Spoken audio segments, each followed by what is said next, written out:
Hey guys, welcome or welcome back. My name is Christina Chang, and long time no see. So I would like to say I'm definitely back, and it's just been a lot going on. I don't know if you guys can see a difference from like me sitting down or whatever. I do got the jiggly arms going and whatnot. I am about 160 pounds down now. Since we've last spoken, I'm actually technically probably even more than 160 pounds down since we last checked in with one another. Um, just the same old excuse as many. Life happens, and that's just kind of what happened with that hiatus of mine. Mm, yeah, I don't want to ramble too much or talk your head off. I have not been speaking to a camera in the longest time. I'm actually trying to get comfortable with voiceovers. Normally I was using music, but it's so much copyright, and I work so hard on my content that it's ridiculous for me to get yellow flagged so frequently. Um, so topic of discussion, right? The last time we spoke, I was on a weight loss journey. I've actually been on a weight loss journey majority of my life. Um, I was an avid faster. I was able to lose 100 pounds in a month at a point in my life, which a lot of you who are not new to the channel know that. I would never promote that ever again because it definitely messed with my mental and my physical, and it took me a long time to recover from that.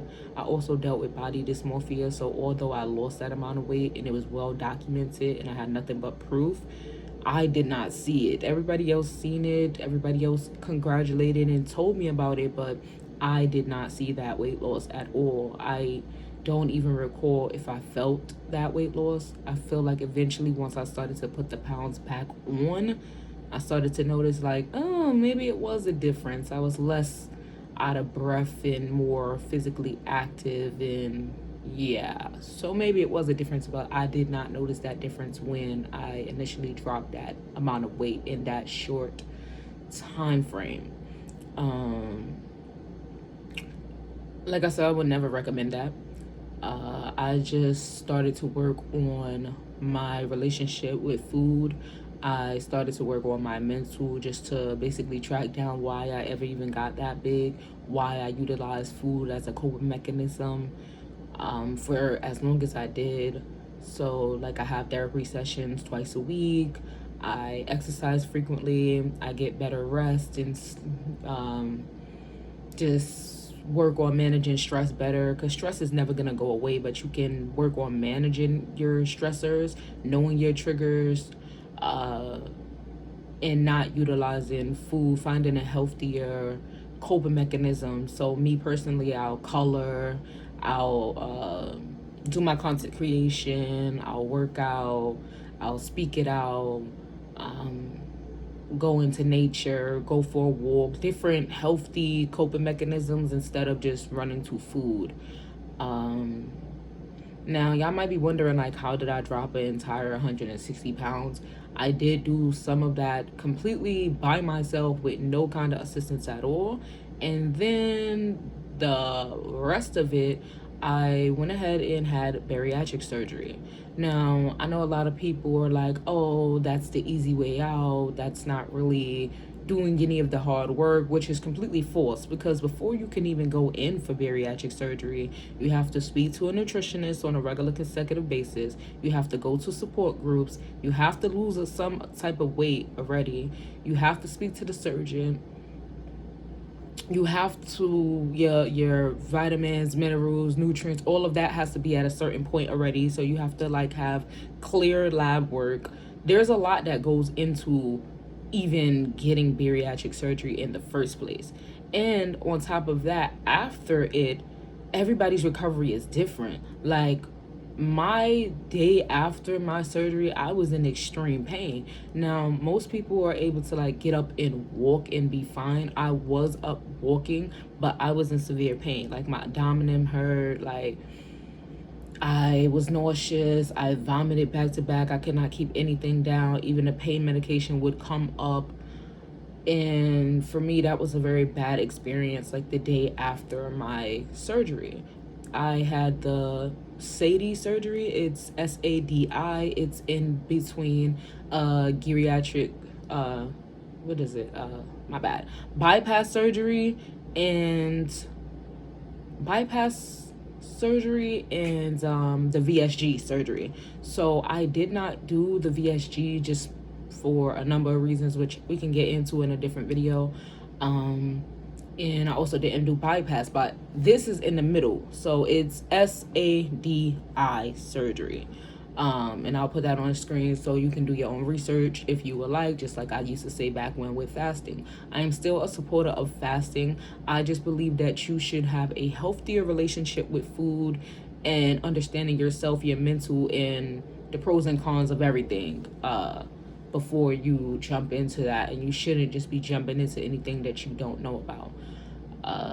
So yes, I feel great overall. I do have some loose skin. I don't really care about that. I feel amazing overall. I lift weights on a regular. I go for walks. I'm in a run club. There's a lot that I do. And I feel great overall. I still have 50 pounds to lose, and I would love to take you guys on that journey with me. So, definitely follow along if you want. I'll be checking in about once a week. Don't mind me looking around and stuff, because again, this is my first time in a long time looking at a camera and just there's nobody here but me and you, and it feels a little awkward, but I'll get back into the swing of things eventually. Just kind of looking around just to concentrate, because I don't write anything down. I just come off the top of my head and just speak to you. So what else? If you have any questions, right, leave your questions in the comment section.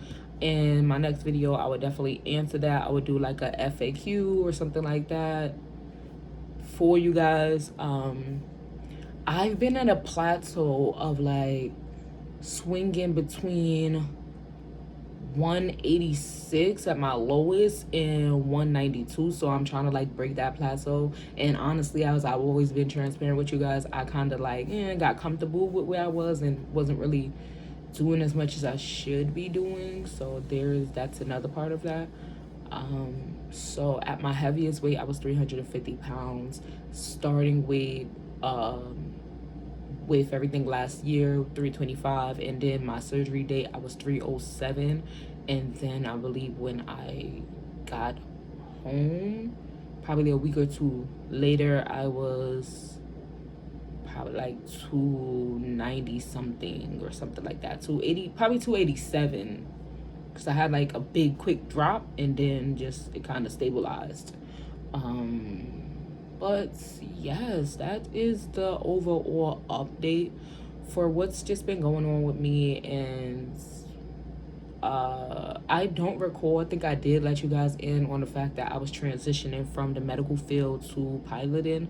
I did have to go ahead and put that on a break for a while as well, just for financial and mental health purposes, where I needed to really focus on self, because I worked all throughout the pandemic. I worked before that. I was doing 100 hours per week every week for years, and it finally took its toll on me. I dealt with burnout. I'm still recovering from burnout. I'm still dealing with that as we speak.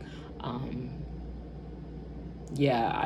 worked a lot. I did not take off if I was sick. I did not take off for birthdays or holidays or any reason, the weather. I've been trapped in certain patients' homes or different facilities due to the weather around those different times. It was a crazy time, and now you guys are seeing my healing journey. This is the journey I'm taking anybody who wants to follow along on the journey. I'm taking you on it with me, because again, I know that we have great connections in this community, and I know that there's a lot of love, respect, and care here.